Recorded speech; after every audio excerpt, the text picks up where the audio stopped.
Hello everyone, Chris here. This session we're going to look at chest percussion, postural drainage, and adjunctive breathing techniques. All right, let's get started.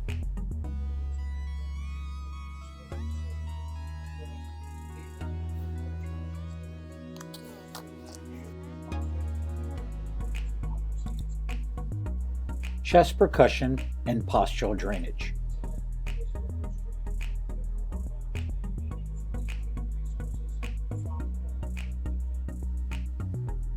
Percussion is a technique of clapping on the patient's chest wall with cupped hands. Of course, this is the manual procedure.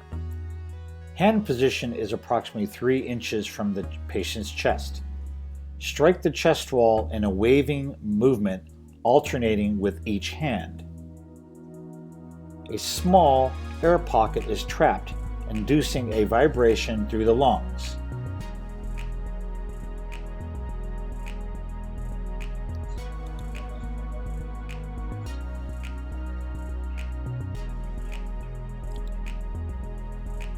Avoid bony structures like the spine, the sternum.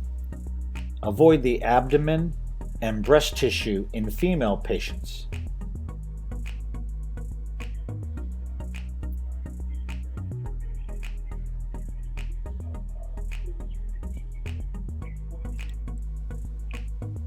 A mechanical percussor can be used to perform percussion or chest physiotherapy.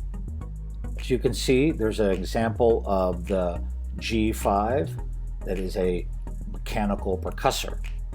A mechanical percussor allows for high quality percussion to be given without tiring the therapist. It takes a lot of energy to provide manual percussion or CPT, and if a RT has many patients on their assignments, it could be very difficult to provide high quality for all patients. That's where a mechanical percussor can be very effective.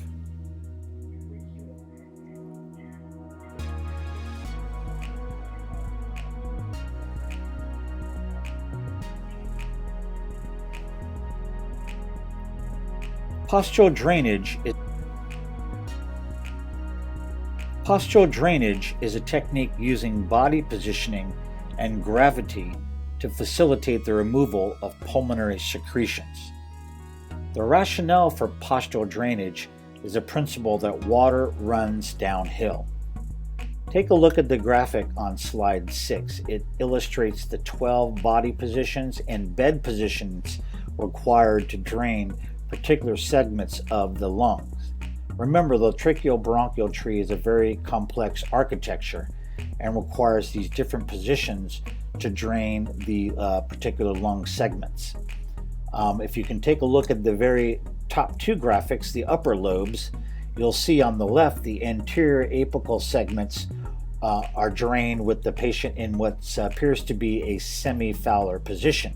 However, the posterior apical segments, the patient is sitting forward in order to drain the right upper lobe and the left upper lobe.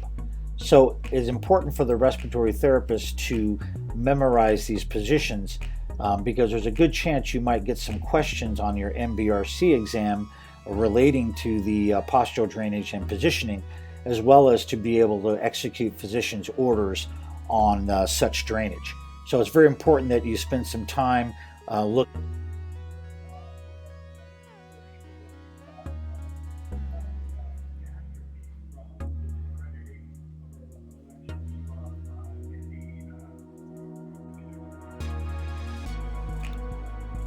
All right then, let's go ahead and move on to adjunctive breathing techniques.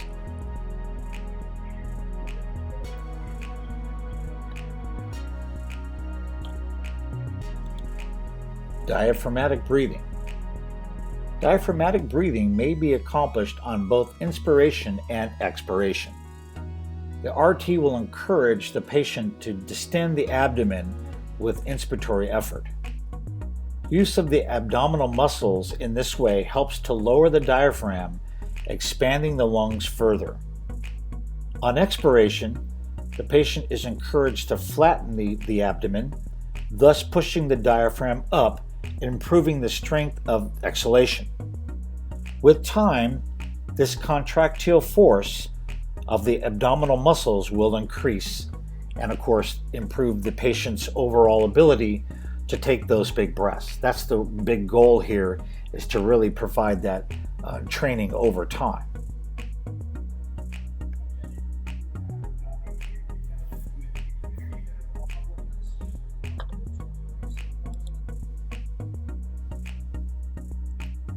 Pursed lip breathing.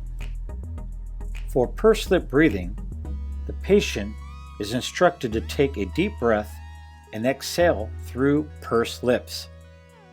The narrowing of the airways generates a resistance to exhalation, causing pressure to be maintained throughout the bronchial tree. This sustained pressure prevents air trapping and keeps the alveoli inflated for a longer period on exhalation. This is a natural phenomenon that may be observed when a patient is short of breath. Pursed lip breathing is a common addition to any pulmonary rehabilitation program or care plan.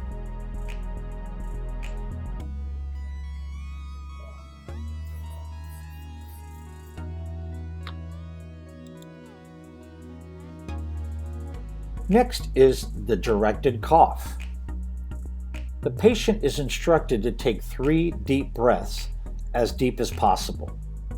This maneuver will help to reverse atelectasis and increase the volume available for coughing.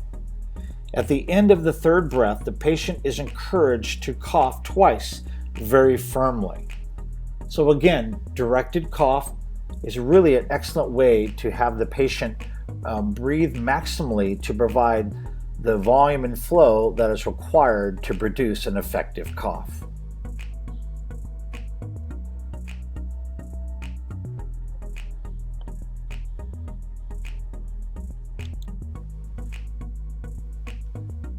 Splinting. Splinting is a technique where the surgical incision or injured area is supported with the hands, a pillow, or a blanket. By applying pressure across the incision and minimizing its movement, pain during coughing is reduced. When pain can be reduced, cooperation is generally better.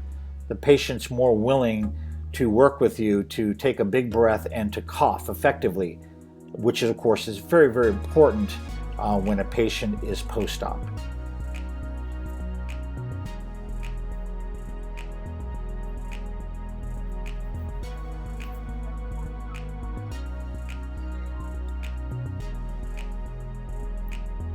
Unilateral chest expansion. This technique can be helpful in reversing middle or lower lobe atelectasis. By placing a hand along the mid-axillary line, expanding one side of the chest preferentially. Therefore, when the patient performs deep breathing, the side where the hand is placed expands. Again, very helpful in re-expansion of atelectatic areas. A very simple technique as well.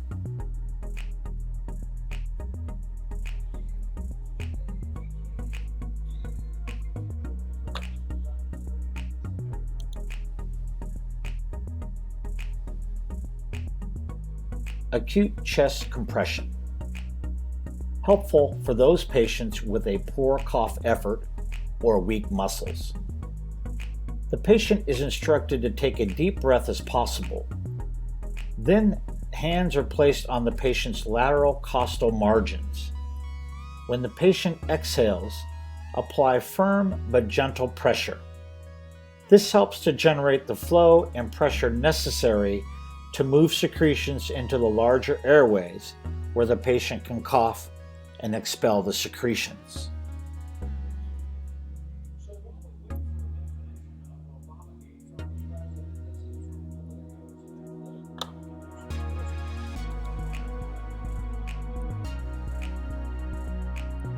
In conclusion, these techniques are very important techniques for the respiratory therapist.